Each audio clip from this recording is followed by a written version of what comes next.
In the 14th century, the church was more like a giant corporation than a spiritual guide. Imagine a world where the most powerful people are not politicians or business leaders, but religious figures who live in opulent palaces, wear gold and silk, and throw lavish parties. This is the world of the 1300s, where the church held immense power, and its leaders often abused it. The church was supposed to be a place of holiness and service, but in many cases, it became a cesspool of corruption and greed.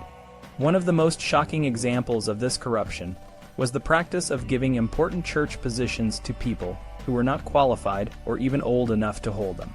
For instance, in Bohemia, a young boy of just 7 years old was appointed to a parish that earned an annual income of 25 gulden. This was not an isolated incident. Younger sons of noble families were frequently appointed to high-ranking positions like archbishoprics, even though they were barely out of their teens. These appointments were often made in exchange for money, and the recipients would then have to pay for dispensations to bypass the usual requirements, such as being consecrated or passing literacy tests.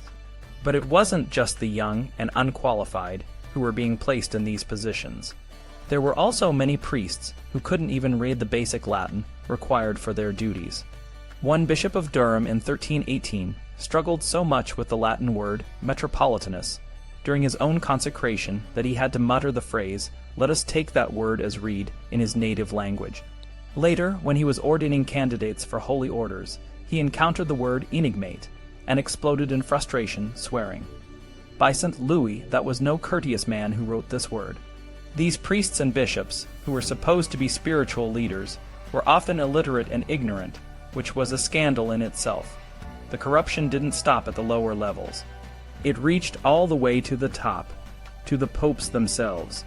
The popes, who were supposed to be the spiritual leaders of Christendom, lived in luxury that would make even the wealthiest kings envious.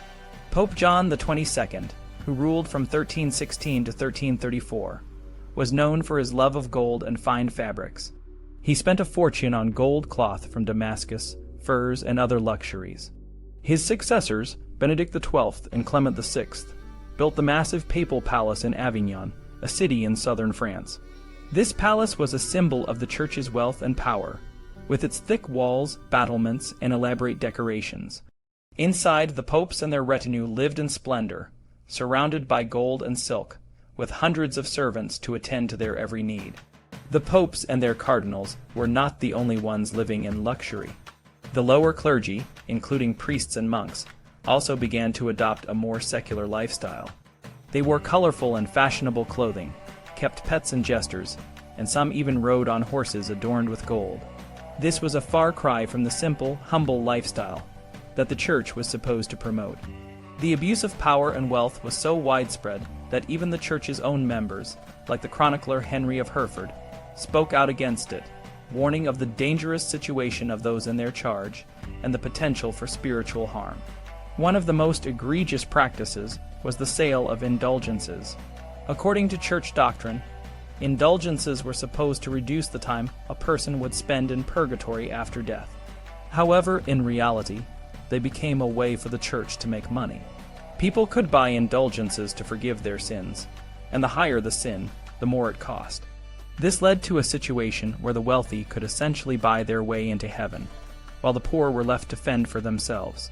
The practice was so widespread that it became a joke, with people saying that you could estimate the cost of a pilgrimage to Rome or Jerusalem, and simply buy an indulgence for the same amount. The corruption and materialism of the church were not just a matter of personal indulgence. They had real-world consequences. The church's focus on wealth and power meant that it often neglected its spiritual duties. Priests who were illiterate or unqualified could not properly guide their congregations, and the people suffered as a result. The church was supposed to be the intermediary between God and the people, but when the clergy were more concerned with their own comfort and wealth, they failed in this critical role. The church's corruption also had a significant impact on its relationship with the people. While the church was supposed to be a source of comfort and guidance, many people began to see it as a source of oppression and exploitation. The abuse of power by the clergy, the sale of indulgences, and the luxurious lifestyles of the popes and cardinals all contributed to a growing sense of dissatisfaction and mistrust. This dissatisfaction was not just a matter of individual complaints. It was a widespread phenomenon that affected the entire society. Despite the corruption and materialism, the church remained a central part of medieval life.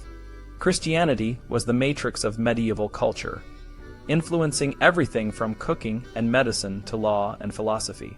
Membership in the church was not a choice but a requirement, and this gave the church a hold on people's lives that was difficult to break.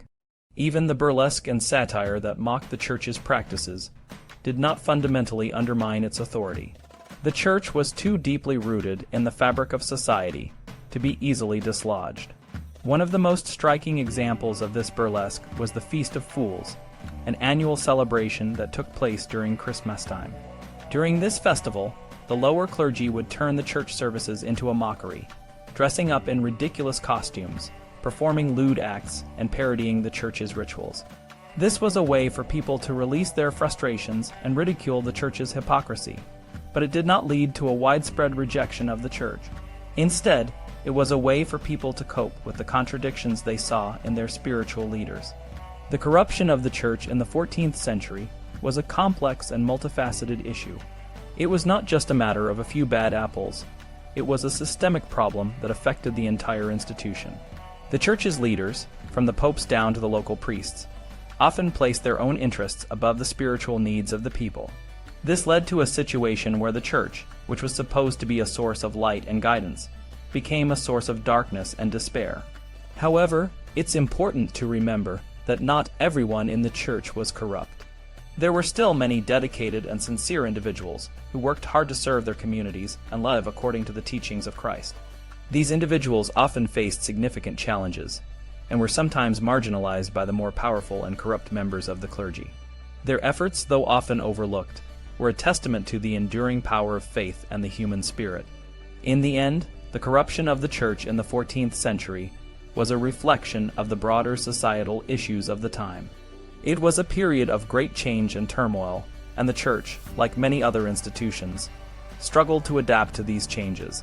The church's role in society was so deeply ingrained that it was not easily shaken, but the seeds of reform were planted.